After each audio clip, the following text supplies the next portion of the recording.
संजय भंडारी, विजय मल्ल्या आणि नीरव मोदीला भारतात आणण्याचे प्रयत्न सुरू झालेत। सीबीआय, ईडी, एनआयएच्या अधिकाऱ्यांचं पथक यूकेला जाणार असल्याची माहिती सूत्रांकडून मिळते।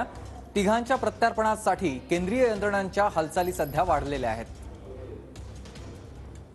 कृष्णा सोनारवाडकर माझे सहकारी आपल्यासोबत फोन लाईनवरून जोडले गेलेत। कृष्णा, काय अधिकची माहिती?